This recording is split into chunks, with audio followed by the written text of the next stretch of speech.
오늘 함께 은혜 받으실 말씀은 고린도전서 14장 33절로 40절 말씀입니다. 하나님은 무질서의 하나님이 아니시요 오직 화평의 하나님이시라. 모든 성도가 교회에서 함과 같이 여자는 교회에서 잠잠하라. 그들에게는 말하는 것을 허락함이 없나니 율법에 이른 것 같이 오직 복종할 것이요. 만일 무엇을 배우려거든 집에서 자기 남편에게 물을지니 여자가 교회에서 말하는 것은 부끄러운 것이라. 하나님의 말씀이 너희로부터 난 것이냐 또는 너희에게만 임한 것이냐. 만일 누구든지 자기를 선지자나 혹은 신령한 자로 생각하거든 내가 너희에게 편지하는 이 글이 주의 명령인 줄을 알라. 만일 누구든지 알지 못하면 그는 알지 못한 자니라. 그런즉 내 형제들아 예언하기를 사모하며 방언 말하기를 금하지 말라. 모든 것을 품위 있게 하고 질서 있게 하라. 아멘. 오늘 말씀을 통해서 말씀의 제목은 질서의 하나님이십니다. 질서의 하나님. 이거 좀 더 구체적으로 함께 나누자면 목회자와 성도의 관계성 속에서의 질서입니다. 자, 우리 말씀 나누기 전에 옆에 있는 분에게 서로 이렇게 사랑을 나눴으면 좋겠습니다. 잘 오셨습니다. 함께함이 내게 위로의 복입니다. 네, 복입니다. 다시 한번 합시다. 주의 이름으로 사랑합니다. 사랑합니다. 그래요. 자, 오늘 본문 말씀 고린도전서 14장 33절로 40절 말씀. 하나님은 무질서의 하나님이 아니시오 그렇게 말씀합니다. 오직 화평의 하나님이시라. 그리고 맨 마지막에 40절에 이렇게 말씀하지요. 모든 것을 품위 있게 하고 질서 있게 하라. 할렐루야. 예. 우리 2023년이 이제 12월을 향해 달려가고 있고요. 이제 몇 주 안 남았지요? 자, 2023년 우리 대전백석교회 표어가 뭐죠? 하나님이 일하시는 교회. 주제 성구는 이사야 60장 22절 말씀 같이 한번 해볼까요? 그 작은 자가 천명을 이루겠고 그 약한 자가 강국을 이룰 것이다. 때가 되면 나 여호와가 속히 이루리라. 그래요. 예, 하나님이 이루실 역사를 기대하면서 우리는 2023년을 잘 달려왔습니다.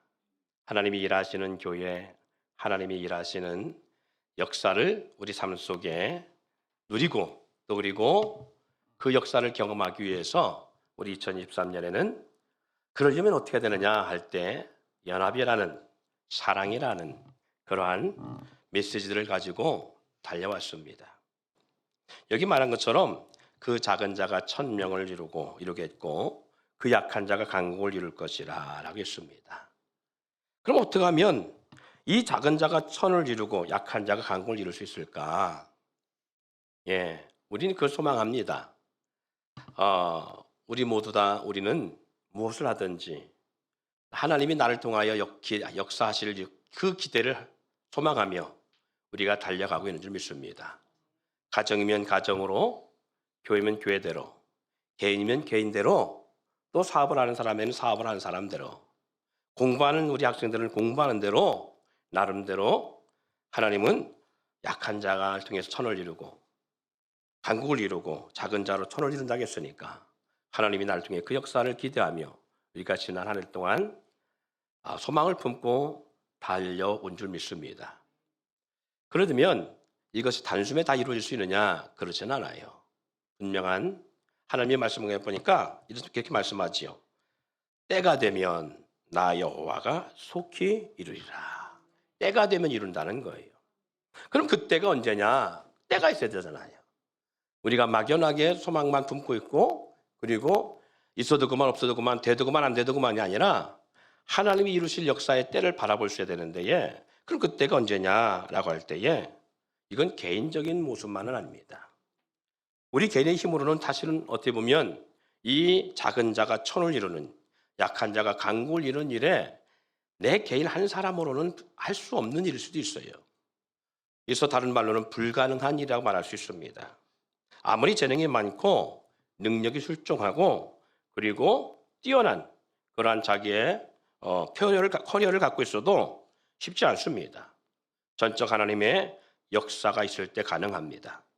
그럼 그 하나님 역사가 언제인 것 같으냐? 언제 그런 하나님 역사에 일어날 수 있는가 할 때 때가 이름에라고 말한 것처럼 때가 되면 하나님이 누구를 통해 어떻게 이루셨는지 그 때가 어떻게 이루어지고 있는지 우리는 오늘 이 귀한 시간을 통해서 두 사람의 예를 통해서 함께 우리가 생각해 보려고 합니다. 두 인물을 통해 엿볼 수 있는데요. 작은 자가 천을 이루고 약한 자가 강국을 이루는데 여호와께서 이루신다고 합니다. 그럼 하나님께서 어떤 때에 어떻게 역사하느냐? 우리 창세기 17장 1절부터 6절 말씀 함께 참고해 보지요.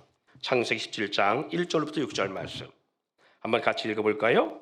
아브라함이 99세 때에 여호와께서 아브라함에게 나타나서 그에게 이르시되 나는 전능한 하나님이라 너는 내 앞에서 행하여 완전하라. 내가 내 언약을 나와 너 사이에 두어 너를 크게 번성하게 하리라 하시니 아브라함이 엎드렸더니 하나님이 또 그에게 말씀하여 이르시되 보라 내 언약이 너와 함께 있으니 너는 여러 민족의 아버지가 될지라. 이제 후로는 내 이름을 아브라함이라 하지 아니하고 아브라함이라 하리니 이는 내가 너로 여러 민족의 아버지가 되게 함이니라. 내가 너로 심히 번성하게 하리니 내가 내게서 민족들이 나게 하며 왕들이 내게로부터 나오리라. 할렐루야. 작은 자, 이 한 사람을 통해서 하나님은 어떻게 하신다는 거예요? 나는 전능한 하나님인데 너를 크게 번성해 할 거라는 거예요. 하나님이 이미 창세기 15장 이전에 12장에서도 아브라함 부를 때 말씀하셨어요. 내가 너를 열국의 아비가 되게 하고 내 이름을 창대케 하리라. 아브라함 한 사람 부르심을 통해서 하나님이 약속하는 것은 내가 너로 열국의 아비가 되게 하겠다. 그리고 여기 본문 말씀 읽었습니다마는 내 이름을 아브라함이라, 이는 큰 자의 아버지라는 얘기거든요. 그런데 단지 큰 자의 아버지 정도의 아브라함으로 끝나지 아니하고 내가 내 이름을 개명해 주는데 아브라함이라 하리라. 열국의 아버지가 되게 하겠다. 이는 내가 여러 민족의 아버지가 되게 함이라 라고 말씀하고 있지요. 내가 너로 심히 번성하게 하리니 내가 내게서 민족들이 나게 하며 왕들이 내게로부터 나오리라. 이게 하나님이 아브라함이 하신 말씀이에요. 여러분 여기 첫 말씀에 그러잖아요. 아브라함이 99세 때에 여호와께서 아브라함에게 나타나셔서 하신 말씀이에요. 그러면 99세 때 나타날 때에 아브라함의 상황은 어떠느냐? 그동안 아브라함은 자식을 갖기 위해서, 후사를 갖기 위해서 정말 고전분투했습니다. 해도 안 됐잖아요. 75세에 하나님이 아브라함을 저 갈대우르에서 에서 불러내시고 하란에서 불러내실 때부터 아브라함은 정말 자식을 갖고 후사를 가져서 하나님의 이 말씀을 이루고 열국의 아버지가 되고자 하는 그런 열망 가운데 그는 그렇게 분주히 달려왔어요. 그를 통해서 될 수 없다는 것을 그가 스스로가 인정하고 나서 자기의 종을 통해서, 수석 종을 통해서 후사를 삼고자 했습니다. 그런데 하나님은 아니, 그를 통해서 이룰 것이 아니라 내 몸에서 날 씨가 내 후사가 될 것이라 말합니다. 그래도 하나님은 아브라함에게 자식을 주지 않았고 아브라함 환경 속에는 그런 역사가 일어나지 않았습니다. 10년이 지나 20년이 나갑니다. 그런 과정 속에서 사라가 생각할 때에 내 몸이면서 이제 경수학으로 살 수 없으니까 내 여종을 통해서 아브라함과 동침하게 해서 그 후사를 이어가자. 그래서 이스마엘을 갖게 하잖아요. 그런데 하나님은 그것으로 후사를 삼지 않고자 했습니다. 그리고 이스마엘을 통해서 하나님께서는 정통적 이 후사 역사, 열국의 아버지를 만들어가는 것이 아니라 너와 내 아내 사라를 통해서 만들어가겠다고 말씀합니다. 이미 사라는 경수가 끊어진 상태입니다. 그리고 아이를 출산할 수 없는 몸이 됐고요. 이미 여러분 우리도 이 시대에 의학이 발전해가지고 모든 문화가 과학이 발전한 이 시대 속에서도 60 넘어서 여자가 임신한다? 70 넘어서, 더구나 80 넘어서, 90 넘어서는 더더욱 불가능합니다. 그렇죠? 그런데 아브라함이 99세 때 사라는 몇 세였느냐? 90세였어요. 그런데 하나님께서는 그런 아브라함에게, 불가능한 아브라함에게 말씀하시는 거예요. 내가 너로 여러 민족의 아버지가 되게 하겠다. 내가 너로 힘이 번성하게 하리라. 할렐루야. 이게 말이 되냐고요. 남의 일이니까 우리는 그냥 그러려니 합니다. 그렇죠? 오늘 이 귀한 시간 이 말씀을 들으면도 뭐 그럴 수 있지. 그럴 수 있는 일이에요? 아니요. 여러분, 이것이 이해되고 이것이 믿음으로 받아들인다면 우리가 못할 것이 없습니다. 할렐루야. 우리가 믿음을 상실할 이유가 없습니다. 할 수 없다고 주저앉아 있을 이유가 없습니다. 왜? 내가 하는 것이 아니에요.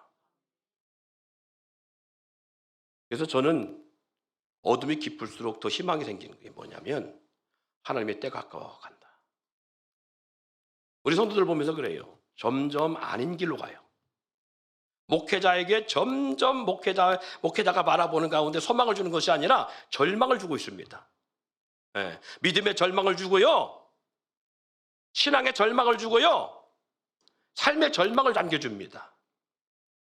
교회가 십수년 공동체라는 이 중요성을 안고 달려왔습니다만은 점점 공동체의 모습과는 전혀 다른 모습을 하고 있습니다. 인간적으로 얼마나 절망스러운지 모릅니다. 아브라함이 겪고 있는 것처럼, 야, 불가능하구나, 이게 아닌가 보다, 이런 메시지를 전하지 말아야 되나 할 때가 너무나 많아요. 집사람하고 둘이 여행하면서 이 메시지를 전하지 말아야 되는가 봐, 그런 절망에 제가 대화를 나눈 적이 있습니다. 근데 성경을 보면 네가 하는 게 아니잖아. 나 여호와가. 그래서 소망이 보여요. 왜? 더 아는 것이니까. 결국은 하나님이 날 통해서, 저를 통해서 보이시는 것은 두 손 두 발 다 들고, 하나님 못하겠어요, 주님이 하세요. 여러분 마찬가지입니다. 점점 우리 성도들 보면 무능력해가는 게 보입니다. 여러분, 무능력하고 능력이 없어서 점점 바닥을 향해 가고 있는 게 보여요. 그때 누가 하신다? 날이 저물어 갈 때, 빈들에서 걸을 때, 그때가 하나님의 때. 할렐루야. 그때가 하나님의 때예요. 그때가. 교회 비전이 보여요? 안 보여요. 어제 찬양팀한테 간절히 기도 못하겠습니다. 개척할 때보다 찬양팀들이 더 지금은 상황이 악조건이에요. 더구나 이 찬양팀 멤버들도 이제 한 사람 한 사람 다 이제 시집가고 없어질 때. 내년이가 불투명해요. 내년 가서 어떻게 할까? 그런데 육의 눈으로 보면 모든 걸 절망적 같이 볼 수 있어요. 그러나 그때가 하나님이 일하실 때라. 사랑하는 성도 여러분, 남의 일이니까 그냥 그러니 할 수 있습니다. 근데 아브라함에게는 얼마나 이 일들이 자기에게 올 때마다 힘들었겠어요. 99세가 되도록, 그리고 이미 자기의 모든 상황은 끝이 났어요. 아무리 돈을 많이 벌고, 아무리 사업에 번창하고, 아무리 자기의 자산이 많고, 그리고 정말 동방 최고의 거부 같은 삶의 역사가 저에게 주어진다 할지라도 후세가 없으면 모든 것들은 다 끝나는 거 아니에요. 그래서 아브라함은 자기의 수단 방법을 다 동원했습니다. 여러분, 우리 장로님들 사업하면서 그러잖아요. 뭔가 일을 새로 하려고 할 때 안 되잖아요. 수단 방법 다 동원해 보잖아요. 돈을 끌어 모아보기도 하고, 빚도 내보기도 하고, 일을 어떻게 해보든지 버텨보려고 하고, 그리고 사람도 만나보고, 치사한 소리 들고, 정말 안익고 소리 듣고, 그리고 정말 내가 이런 소리가 듣고 내가 살아야 되나 할 만큼 절망적인 일들이 얼마나 많아요. 아무리 해도 안 되는 일들이 얼마나 많냐고요. 내가 이렇게 무능했나? 내가 이렇게 아무것도 할 수 없었나? 오히려 아내보다 가장이고 남자인 내가 이렇게 무능했나? 할 만큼 절망적인 모습들이 많이 있잖아요. 아브라함이 상황이 그랬다고요. 아니, 우리보다 아브라함은 1000배, 1000배 더 힘들었다고요. 근데 하나님 그때 하신 말씀이에요. 나는 전능한 하나님이라. 나는 전능한 하나님이라. 그리고 하나님 말씀하십니다. 너는 아브라함이 아니고 아브라함이 앞으로 내가 내 이름을 계명할 수 있는 것은 하는 것은 내가 반드시 내 이름이 계명된 것처럼 내가 너로 여러 민족의 아버지가 되어야 할 것이야. 내가 너로 12번성하게 할 것이다. 할렐루야. 이게 믿어지냐고요. 이게 지금 아무것도 없는데, 사라를 바라볼 수 없는 나이에 모든 것들이 다 이미 정지된 상태고 죽은 상태인데, 그런데 하나님은 이런 아브라함을 통해서 일하셨습니다. 이미 죽은 몸을 통해서 하나님은 생명을 주셨고, 100세의 하나님께서는 그에게 아들을 안겨주시고, 그 아들 이삭 하나로 말미암아 에서와 야곱을, 그리고 그를 통해서 야곱을 통해서 12아들과 12지파를 만들어내는 역사를 만들어 가셨습니다. 이것이 바로 하나님의 역사입니다. 그 작은 자가 천을 이루고 그 약한 자가 강국을 이룰 것이라. 여러분, 두 번째 사람입니다. 너무나 잘 아는 대로 다윗이라는 사람이지요. 다윗 한 사람을 통해 이스라엘 왕국을 세우신 하나님의 역사를 우리는 볼 수 있습니다. 사무엘상 7장에 보니까, 사무엘하 7장에 보니까 하나님은 한 사람을 부르시고 그를 통해 하나님의 비전을 나타내시고, 그 비전을 같이 이룰 사람들을 불러 모으시는 역사를 볼 수 있습니다. 하나님은요, 잉태와 출산의 방법이든지 아니면 사방에서 전혀 관계없던 사람들을 모으시든지 불러 모아 함께할 공동체를 통해 이루어갈, 그 공동체를 통해서 하나님의 비전과 뜻을 이루어갈 사람을 불러 모으신 역사를 볼 수 있습니다. 사무엘상 22장 1절 2절 말씀 속에 보니까, 그러므로 다윗이 그곳을 떠나 아둘람 굴로 도망하매, 누구에게 쫓겨서? 사울 왕에 쫓겨서. 사울 왕에 쫓겨서 도망한 신세가 되는데, 왜 도망해요? 사울 왕에 쫓아가는 거예요. 죽이려고 하기 때문에 그런 거예요. 군사를 모집해서 다윗 하나를 죽이려고 수천 명 군사를 동원해서 다윗을 쫓고 있고, 다윗은 살기 위해서 생존의 문제에 걸려져서 도망하고 있는 것입니다. 이 아둘람 굴에 도망에 숨어 있다는 소식을 형제들과 아버지가 듣고, 아버지와 형제들이 이 다윗을 찾아옵니다.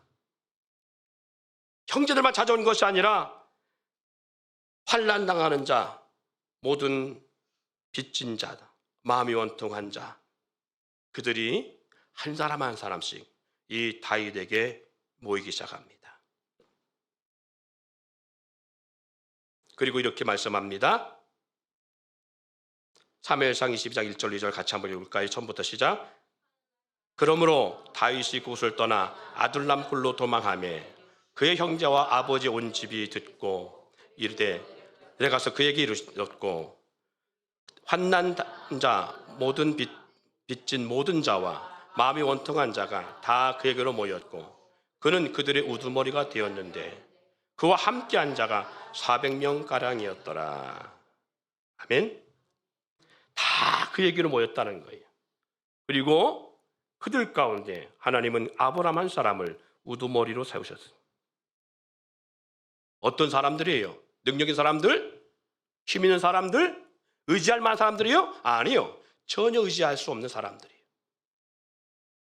전혀 기대할 수 없는 사람들이에요. 나에게 힘과 용기를 주신 사람이 하나도 없어요.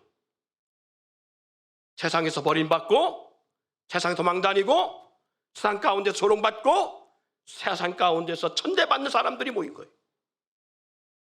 그 약한 자가 강국을 이룰 것이라. 사랑하는 여러분, 이 400명가량이 처음에 이렇게 오합지졸로 세상 가운데 버림받고 빚져 도망다니고 사람들 손가락질 받고 멸시받고 천대받는 사람들이 모였는데, 그리고 생존을 위해 도망하던 이 사람들이 어떤 역사를 만들어내느냐? 그 후에 이들이 한 공동체를 이루고 하나님의 비전이 이 다윗의 역사예요. 그 역사를 어떻게 만들어 가시느냐? 어느 날 사무엘하 7장에 이들이 이스라엘 왕국을 만들어 갑니다. 이들이 용사가 되어집니다. 이들이 모든 대적을 이기고 다윗 하나와 다윗과 함께 이스라엘이라는 거대한 왕국을 만들어가는 초석을 이루어갑니다. 이처럼 하나님은 다윗 한 사람을 시작으로 천을 이루고 그 연약한 다윗 한 사람을 시작으로 강국을 만드셨습니다.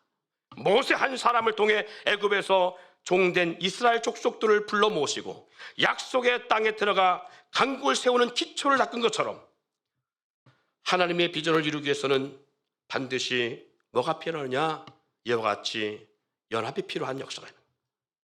반드시 실수와 연합이 필요합니다. 이들이 어떻게 이루어갈 수 있었느냐? 아브라함 공동체도 광야 공동체도 다윗 공동체도 전부 다 보면 연합과 질서가 필요하다는 사실을 알 수 있어요. 합력하여 선을 이룬다는 말씀이 바로 이를 의미하고 있습니다. 로마서 8장 23, 28절에 우리가 알거니와 하나님을 사랑하는 자, 저와 여러분이 하나님을 사랑하는 믿습니다. 하나님의 사랑을 던집은 사람을 믿습니다. 하나님을 사랑하는 자, 그 뜻대로 부르심을 입은 자, 하나님의 뜻을 이루기 위해서 부르심을 입은 자들이 모든 것을 합력하여 선을 이룬다고 말씀하고 있습니다. 이 시대에도 하나님은요, 하나님의 계획과 비전을 이루기 위해서 연약한 인생 중에 한 인생을 부르시고 그에게 기름 부으사 비전의 사람으로 세워가십니다. 그들이 누구냐? 그들이 오늘날 목회자들입니다. 그리고 그 목회자를 통해서 하나님의 선한 계획을 보이시고 아브라함, 다윗, 모세 공동체처럼 함께 이룰 주의 귀한 일꾼들을 모심을 잊지 않기를 바랍니다. 이게 바로 질서의 하나님으로서 우리에게 말씀한 것처럼 모든 것을 품위 있게 하고 질서 있게 하라. 하나님은 무질서의 하나님이 아니요 오직 화평의 하나님이라 말씀하고 있는 것입니다. 이것을 우리는 교회 공동체라 부릅니다. 교회 공동체는 교회 공동체를 세운 사람의 뜻을 이루기 위해서 존재하는 그룹이 아닙니다. 잘 기억하세요. 교회라고 하는 이 공동체는요, 교회 공동체를 처음 만든 사람의 뜻을 이루기 위해서 모여진 그런 지체들이 아닙니다. 주의 종을 통해 세우신 하나님의 계획과 비전을 이루기 위해서 모인 지체여 공동체라는 사실을 잊지 않기를 바랍니다. 그러므로 교회 공동체 안에서의 목사는 하나님의 비전을 이루기 위해서 공동체의 영적 질서와 공동체를 이끌어가기 위해서 세운 존재라는 것을 잊지 않기를 바랍니다. 마치 약속의 땅 성취를 위해서 모세 한 사람을 부르시고 그 모세를 통해서 영적 이스라엘 지도자 삼으신 것처럼 이 시대에 하나님의 뜻과 계획, 비전을 이루기 위해서 하나님은 먼저 주의 종이라는 인생을 하나 불러내셔요. 그 사망 가운데서 모세를 부른 것처럼 한 사람 불러내시고 그리고 그 한 사람 통해서 하나님은 콜링하신 후에 하나님의 비전을 심어줍니다. 내가 너와 함께한 마치 다윗을 보내서 다윗을 통해서 너와 함께한 자들로 내가 이러한 역사를 만들어가기를 원한다. 아브라함 한 사람을 통해서 내가 너를 부르는 이유는 이런 일을 만들어가기를 위해서 내가 너를 불렀어 하시는 것처럼 이 시대도 마찬가지입니다. 구약의 영적 지도자 모세를 통해서 인도하시는 것처럼 우리 신약에도 마찬가지지요. 주님의 핏값으로 세운 교회를 돌보고 이끌어가기 위해서 하나님은 주의 종들, 장로들을 세우는 것이고 목회자를 세우는 것이에요. 사도행전 20장 28절에 여러분은 자기를 위해 또는 온 양떼를 위하여 삼가라. 성령이 그들 가운데 여러분을 감독자로 삼고 하나님이 자기 피로 사신 교회를 보살피게 하셨느니라. 여러분, 그런 중에서 이 시대의 교회는요, 먼저 알아야 할 것은 목사의 모습입니다. 목사가 어떤 존재인가를 알아야 돼요. 왜 그리고 하나님은 목사 한 사람 통해서가 아니라 목사와 더불어 함께한 목회자와 함께한 성도를 통해서 일을 이루어가려고 하시는지 그걸 알아야 돼요. 공동체 안에서 목사는요, 누구보다 강한 사람이 아닙니다. 누구보다도 연약한 사람이고 실수가 많은 사람이고 죄악 가운데 잉태된 자요 부족한 사람이에요. 그 말은 성도나 목사나 다르지 않다라는 거예요. 인간적으로 보면 더 연약하면 연약하고 더 부족하면 부족한 인생이란 얘기예요. 더 실수투성이의 사람의 모습이다, 그 말이기도 합니다. 모세도 실수를 많이 했지요. 그래서 광야 공동체가 모세를 향하여 얼마나 죽이려고 했습니까?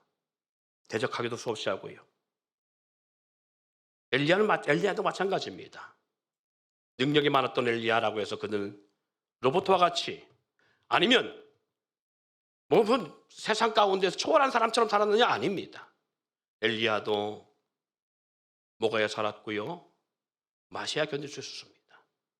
그래서 기손시냇가에서 하나님은 굶고 있는 엘리야를 위해서 까마귀를 통해서 음식을 조달했고요. 기손시냇물이다 마름으로 말미암아 하나님은 그를 거기에서 목마르면 죽을 수 있으니까 사르밧으로 보냅니다. 그리고 사르밧 과부의 그 연약한 사람을 통해서 섬기게 하고 그로 하여금 견뎌나가게 만들어요. 때로는 750명의 우상숭배자들과 영적 싸움을 대단하게 벌이는 일도 감당했고, 그리고 때로는 모세의 불처럼 담대하게 외치기도 하고 달려가기도 했습니다마는 그럼에도 불구하고 왕후의 협박문 하나에 자기의 생명을 걷어가달라고 그렇게 약한 자로 무너져서 하나님, 이제 조카오니 내 생명 걷어가 주시옵소서. 이것이 바로 인간 엘리야의 모습입니다. 저 혼자뿐이 오니 이 조카오니. 왜 이런 기도를 하나님 앞에 하겠어요? 혼자는 감당할 수 없다는 것입니다. 아무리 능력이 많아도, 아무리 권능을 행해도, 아무리 하나님의 사람이라 할지라도 혼자는 이렇게 약한 것입니다. 그래서 그는 오직 나만 홀로 살아남았는 거로 이적하오니 내 생명을 걷어가 달라고. 그런 하나님께서는 그런 엘리야에게 다시 위로와 힘을 주시고, 너 혼자가 아니야. 너는 알지 못하지만 내가 바알에게 무릎 꿇지 아니하는 그러한 선지자들을 내가 7,000명을 숨겨두었어. 그리고 내 능력을 함께 감당할, 내 후사로 세울, 내 선지자의 사역을 감당할 엘리야를 세워서 너가 감당했던 걸 감당하게 해라. 사랑하는 성도 여러분, 이게 바로 하나님의 역사입니다. 우리는 혼자 살아갈 수 있다고 생각합니다. 그렇지나 그렇지 않습니다. 특히 공동체는 더더욱 마찬가지입니다. 하나님의 비전을 혼자 할 수 있는 것이 아닙니다. 그래서 합력하여 선을 이루라고 말씀하고 있는 것입니다. 여러분, 다윗은 안 그렇습니까? 다윗도 얼마나 약한 자입니까?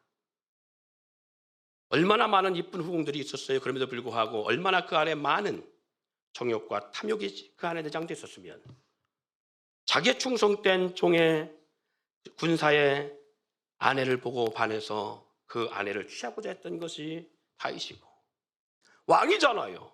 절대적 권력을 가진 자리에 있었잖아요. 그럼에도 불구하고 자기의 수치가 드러나는 것을 숨기기 위해서 그 사랑스러워 충성된 자기의 군사를 적지 깊은 곳에 죽게 하는, 숨기고 싶은 연약한 자의 모습이 그에게 있었음을 볼 수 있습니다. 제자들은 그렇지 않습니까? 제자들도 실수통의 스투성의 삶의 역사가 있음을 우리는 볼 수 있습니다. 실수하고 죄를 범하는 연약한 인생들, 이것이 바로 하나님의 사람들의 모습이기도 합니다. 이런 공동체가 실수하는 것은 똑같은 존재를 보고, 뭐 저렇게 목회자도 죄를 범하고 실수하고 주의 종들이 저러니까 그래서 똑같은 존재를 보고 순복하지 아니하고 무시한다면 공동체는 아무것도 할 수 없습니다. 그래서 말씀드린 것은 그의 공동체 안에서 그럼에도 불구하고 목회자는 뭐냐? 연약한 존재인데, 그래서 혼자 할 수 없기 때문에 함께할 다윗과 함께할 자들을 붙인 것처럼, 모세 함께한 자를 붙인 것처럼 하나님 붙이시는 거예요. 그것이 바로 여러분들이라는 사실을 잊지 않기를 바랍니다. 그럼에도 불구하고 사람인지라 실수할 때, 부족한 모습이 드러날 때 그것을 평가 판단하기보다 겸한 마음으로 받아들이고 대우하고 귀여기고 나간다면 하나님은 그 공동체를 통해서 놀라운 역사를 만들어 가시는 거예요. 그런데 겸한 마음보다, 대화하기보다 가볍게 여기고, 목사도 인간이야, 목사 말 다 들을 거 없어, 목사도 사람인데 뭐. 목사 무슨 얘기를 한들 내 스스로가 내 판단하고, 내가 순응되는 건 내가 그냥 순응할 수 있는 건 순응하고, 아닌 것에 대해서는 그냥 몰라라 하고 내버리고 둔다? 아니요. 우리가 그런 실수를 범하고 있다는 사실입니다. 하나님은 질서 하나님이라 말씀합니다. 여러분 생각해 보세요. 다윗 공동체가 다윗의 권위와 명령을 복종하지 아니하고 다윗이 행했던 일의 실수를 보고, 그래서 다윗이 행한 일을 보고 악하게 보고 그를 멸시하고, 그 공동체가 함께 했던 공동체가 다윗에 복종하지 아니하고 그 행위에 반기를 들었다면 다윗 공동체가 과연 이스라엘이라는 이 나라를 만들어 세워가고 강국을 만들어 수 있었을까? 광야 공동체가 모세의 말과 권위를 인정하지 아니하고, 아니 율법을 선포한 사람이 자기인데에 그가 이스라엘 백성 가운데 일을 취한 것도 아니고 저 구수회를 취해서 아내를 삼아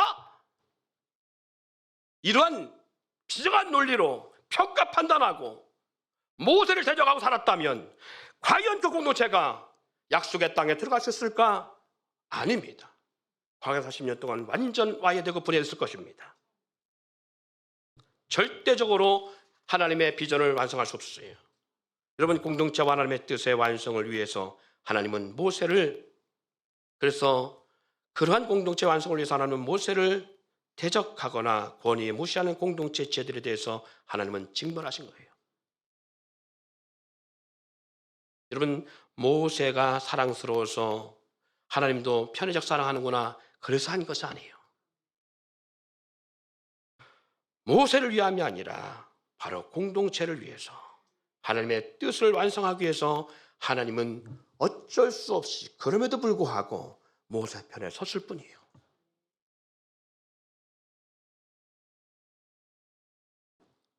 여러분, 공동체 안에서 목사는요, 세상 일반적 지도자와는 다릅니다.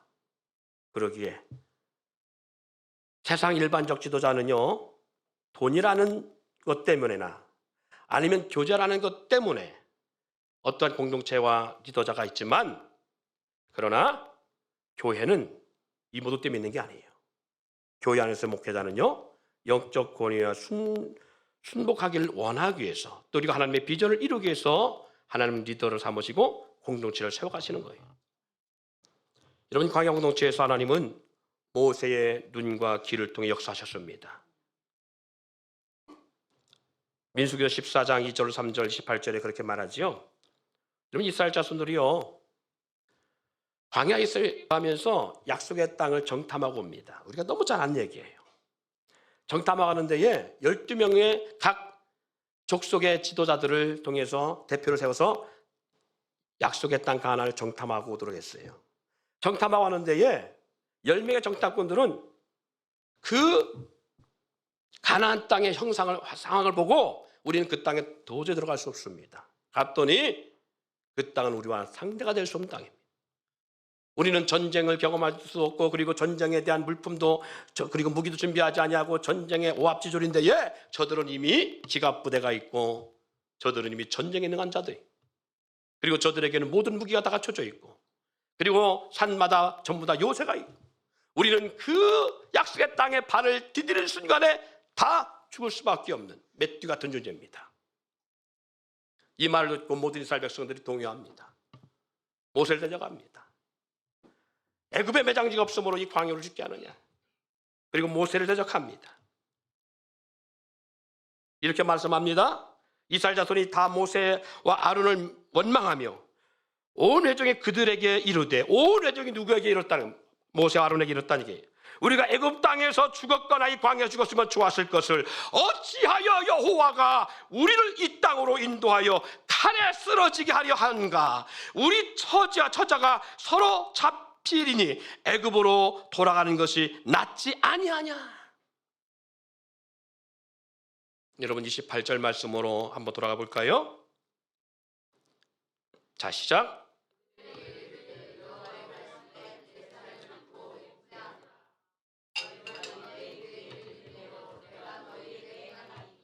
할렐루야. 뭐라 그런 거예요? 여호와의 말씀에 내 삶을 두고 맹세하노라. 너희 말이 내 귀에 들린 대로 내가 너에게 행하리라.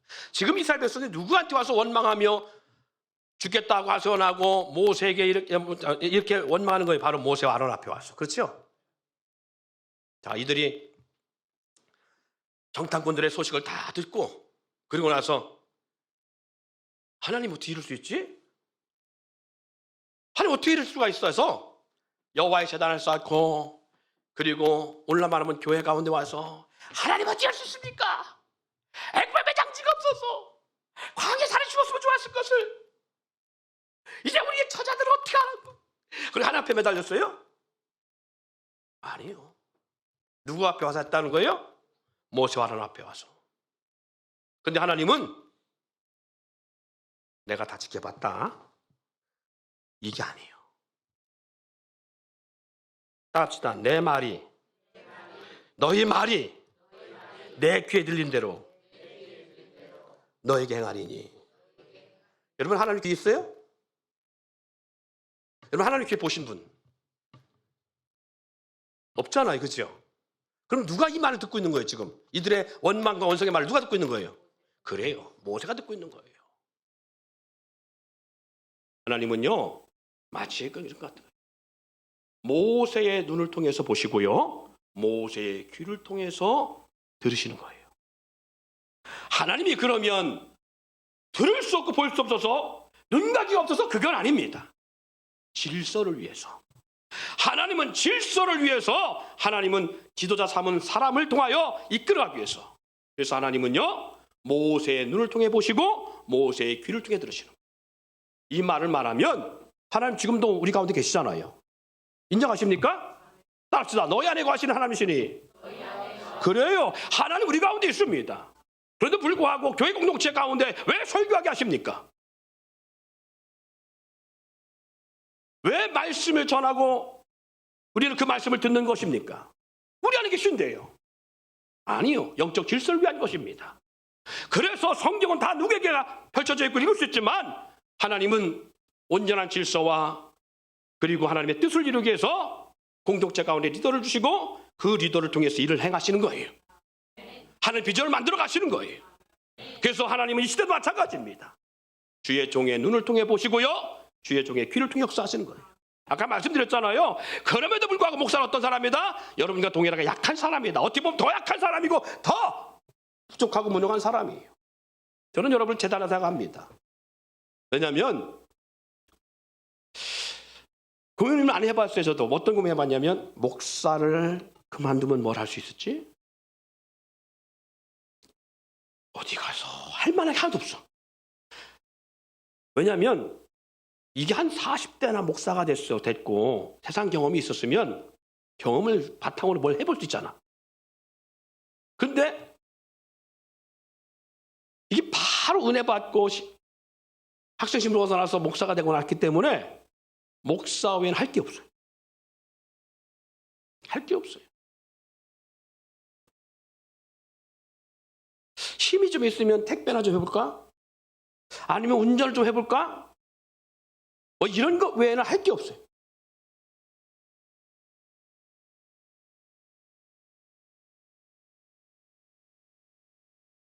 이게 목사예요. 더 연약하고 더 무능할 수 있어요. 그럼에도 불구하고 목사의 비전과 꿈을 완성하는 것이 아니라 하나님은 그런 무능하다 할지라도 하나님의 비전과 하나님의 역사를 이루기 위해서 공동체를 세우시고 그 공동체에 리더를 세우신 거예요.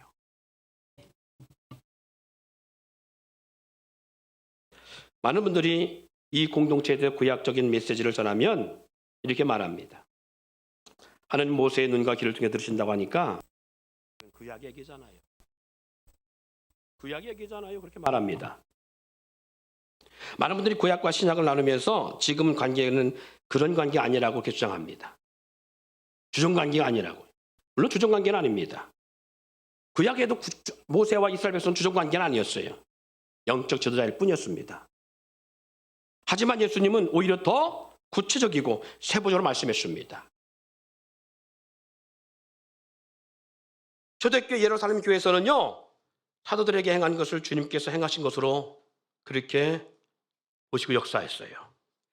예루살렘 교회 공동체는요, 제자들에게 속인 것이 성령을 속인 것이라고 그렇게 단호하게 말씀하셨습니다. 사도행전 5장 3절 4절 말씀 볼까요? 여러분, 구약의 모세 시대에는 이런 이야기 없었어요? 모세에게 말하지 않고 속였다고 해서 하나님 속였다 말하지 않습니다. 근데 신약은요, 더 구체적으로 역사합니다. 사도행전 5장 3절 4절, 베드로가 이르되 아나니아야 어찌하여 사단이 내 마음에 가득하여 내가 성령을 속이고 땅값의 얼마를 감추었느냐. 땅이 그대로 있을 때는 내 땅이 아니며 판후에도 내 마음대로 할 수 없더냐. 어찌하여 이 일을 내 마음에 두었느냐. 사람에게 거짓말하는 것이 아니요 하나님께로다.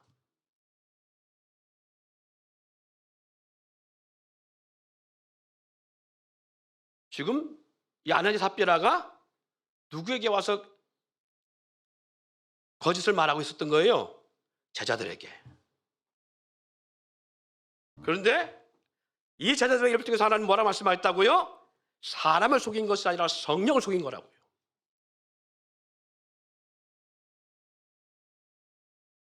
이게 구약적 얘기예요? 아니요.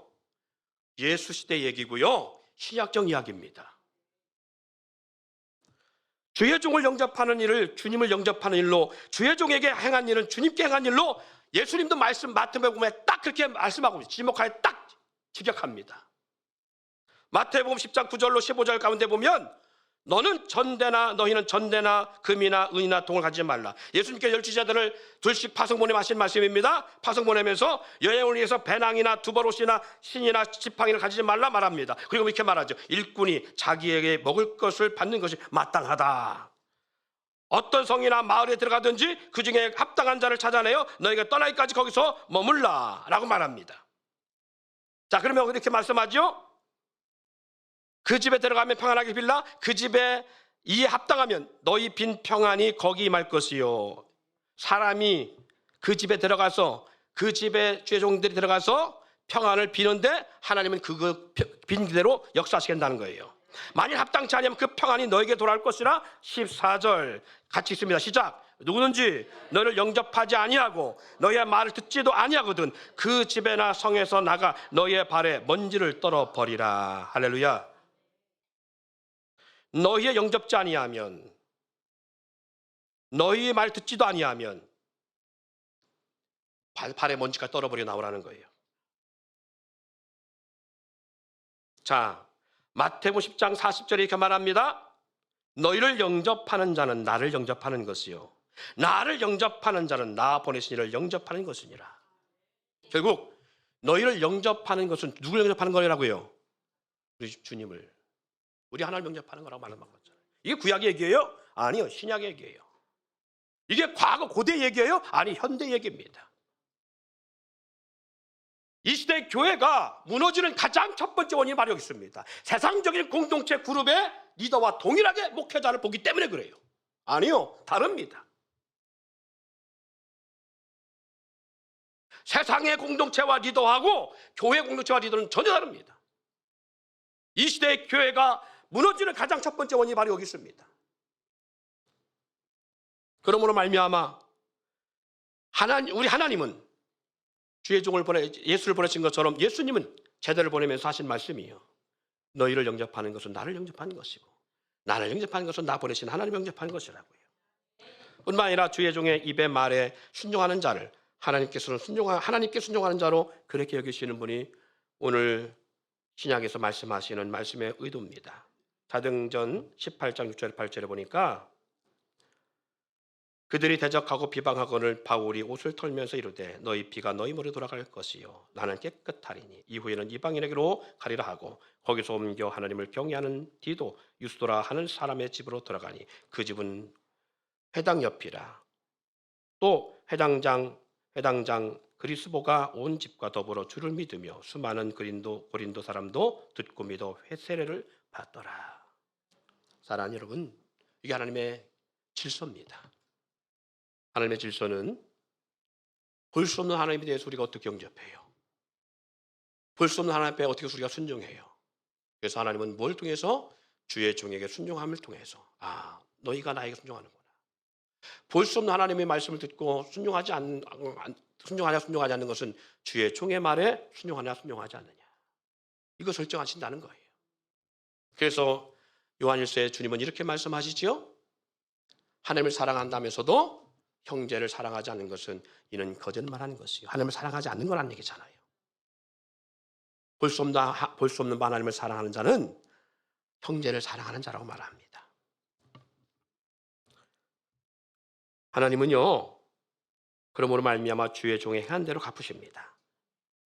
왜 그런가 하면 마태복음 10장 40절 42절에 말씀한 것처럼 너희를 영접하는 자는 나를 영접한 것이요. 이 마태복음 10장의 얘기가 예수님이 제자들을 파송보내 하신 말씀인데 그 후반전에 가서 하시는 말씀이에요. 보내면서 너희를 영접하잖아. 그것은 나 예수를 영접한 것이고, 나 예수를 영접했다는 것은 예수인 나를 이 땅에 보내신 하나님을 영접한 것이야. 그러면서 42절에 누구든지 제자 이름으로 이 작은 자 중에 하나에게 냉수 한 그릇이라도 주는 자는 내가 진실로 너에게 이르노니 그 사람이 결탄코 상을 잃지 아니하리라. 그 상을 잃지 않는다는 거예요. 단지 사람에게 한 것이 아니라 누구에게 한 것이다? 죽게 한 것이 되어 상을 잃지 않는다는 거예요. 여러분 마태복음 19장에 가서 보면 이런 이야기가 있습니다. 예수님께서 제자들과 함께 하실 때에 부자 이야기를 하시고 부자가 천국에 들어갈 수 없고 가난한 자야 들어올 것이고 막 이런 이야기를 막 하시고 하실 때 제자들이 그럼 우리는 어떻게 됩니까? 우리는 천국에 갈 수 있습니까? 라고 묻습니다. 우리는 다 버리고 주를 쫓나이다. 다 버리고 아까 마태복음의 10장에서 말씀한 것처럼 너희는 전대나 신발 2벌에 옷이나 신발도 가지 말고 지팡이도 가지 말고 뭐 이렇게 말씀하잖아요. 빈손으로 가라 말씀하잖아요. 그리고 일꾼이 먹을 것 주는 것이 마땅하다 말씀하잖아요. 그처럼 쟤들은 다 버리고 주를 쫓은 거예요. 우리는 다 버리고 주를 쫓나이다. 그럼 우리에게 무엇이 있겠습니까? 라고 예수님에게 물을 때 예수님께서 이렇게 말씀합니다. 나를 따르는 너희도 12보좌에 앉아서 29절에 내 이름을 위하여 집이나 형제나 자매나 부모나 자식이나 전토를 벌인 자마다 여러 배를 받고 또 영생을 상속하리라. 여러 배, 다른 성경에는 100배를 받고 영생을 상속하리라 했어요. 이게 오늘 주님을 따르는 주의 종들에게 주시는 상급과 복입니다. 그럼 실제로 제자들이 이 복을 받았어요? 영생의 복을 누렸겠지요. 근데 이 땅에 살아가는 동안 제자들이 부모나 자식이나 형제를 버려서 자식이 100명, 한 명 버렸더니 100명이 되어지고 집이 100채가 되어지고 그렇게 살았어요? 여러분 그런 제자들 봤어요? 성경에 아무도 없어요. 그럼 어떻게 했어요? 예수님을 따르는 제자들의 말로 어땠어요? 사도 요한 빼놓고는 다 순교당했습니다. 그럼 말씀이 잘못된 거예요? 예수님 말씀이 거짓말한 거예요? 이 약속이 공신 거예요? 공수표된 거예요? 아니요. 제자들에게 있는 축복권입니다. 이 말씀을 하신 것은 너희에게 제자들에게 있는 이 축복권을 너에게 줬다는 거예요. 그러니까 주의 종들에게 선대하면 그 복이 누구에게 가요? 빌면 선대한 사람에게 그 복이 간다는 거예요. 이 땅에서 100배의 복이 간다는 거예요. 그 말씀을 하고 있는 것입니다.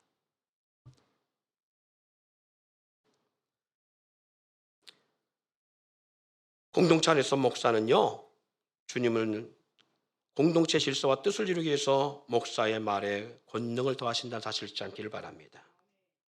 족장시대의 리더를 통해서 그의 말과 기도에 역사하신 것처럼 선지자시대 때는 선지자를 통해서 하나님의 역사를 이루어가신 것처럼 교회 시대에는 바로 주님이 주의 종들을 통해서 그 역사를 만들어 갔어요. 그래서 어떻게 보면 가장 손해보는 사람들이 누구냐 하면 실은요, 목사와 가장 친밀한 사람이 손해보기 쉬워요. 그리고 목사와 가장 가까운 가족이 가장 손해보기 쉬워요. 그러면 같이 하면 안 됩니까? 그 얘기를 말하는 게 아니에요. 여러분, 다윗과 함께 했던 아내가 누구였어요? 다윗 첫 번째 부인. 그렇죠. 사울의 딸 미갈이잖아요. 사울의 딸이잖아요. 그런데 다윗이 법궤가 자기의 성으로 들어오는 거 기뻐하고 막 춤을 춥니다. 막 대적 창피한 것도 없이 막 그 왕의 체면을 막 잃어버리고 막 와 여호와의 목가 들어왔다고 막 너무 어린아이처럼 기뻐하다가 바지가 쑥 내려갔습니다. 그랬더니 이 모습 보고 누가 조롱해요? 그렇죠. 왕이 채신 머리도 없이. 그 다음에 어떻게 됐어요? 그 여인의 태의 문을 닫아버렸어요. 목회자와 가장 친한 사람이 손해본다는 의미가 바로 여기입니다. 그래서 어떻게 보면 사모가 제일 손해 많이 볼 수 있어요.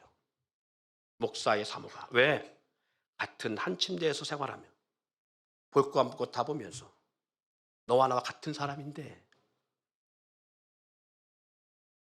그래서 목사의 남편의 말을 생각하고 목사의 말에 무시하면, 남편을 생각하고 목사의 권위를 인정하지 않으면 그 복이 다 돌아가는 거예요. 다른 데로.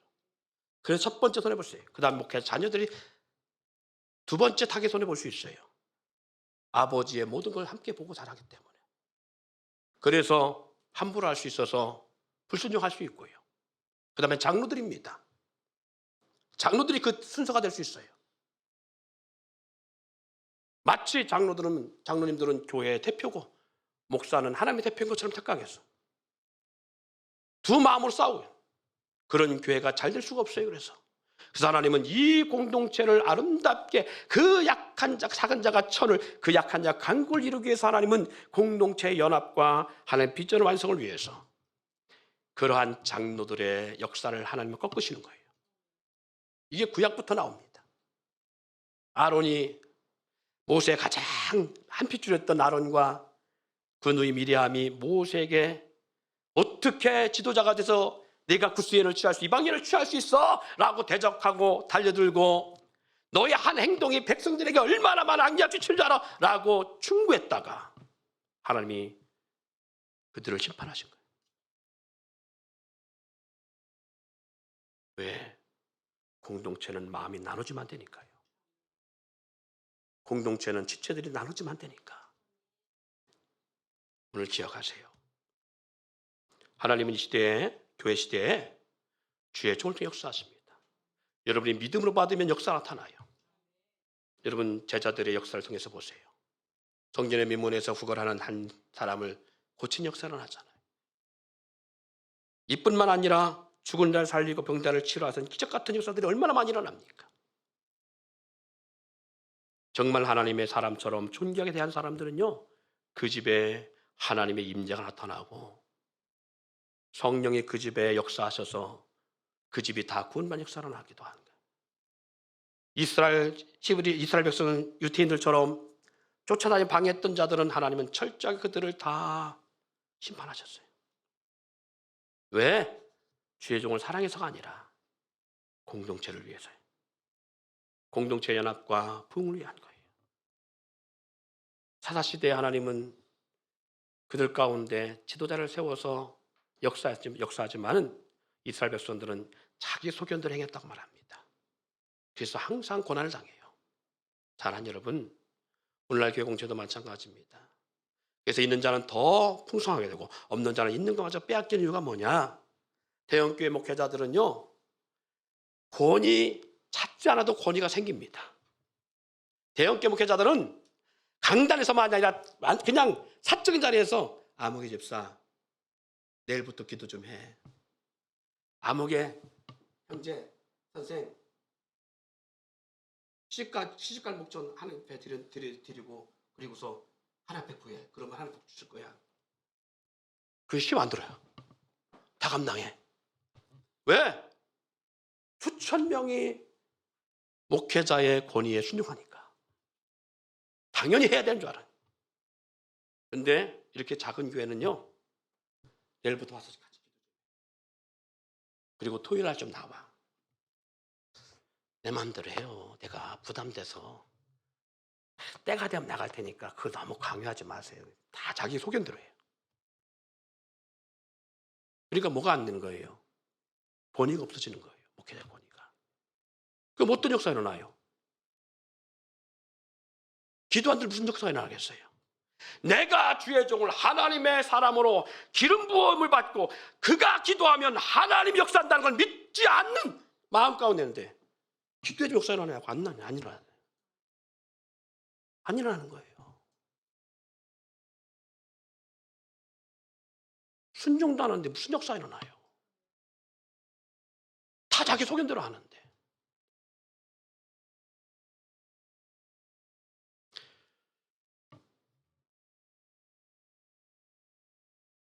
내가 우리 항존직 성도들을 가만히 보고 있으면 그런 모습이 보여요. 다 자기 뜻대로 해. 목사하고 상의하고 하지 아니하고 다 자기 뜻대로.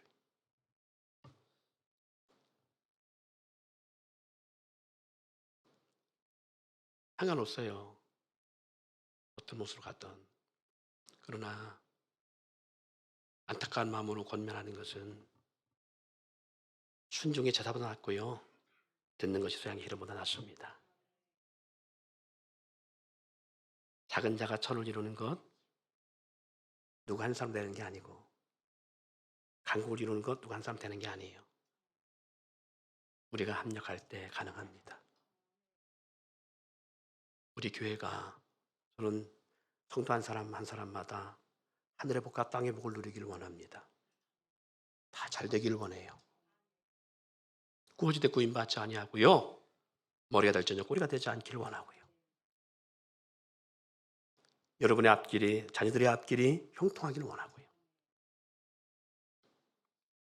그러려면 교회는 교회다워져야 됩니다. 세상의 그룹과 다름을 기억하시고 교회다워짐을 통해서 하나님의 비전들이 여러분을 통해서 완성되어 가기를 주님의 이름으로 축원드립니다.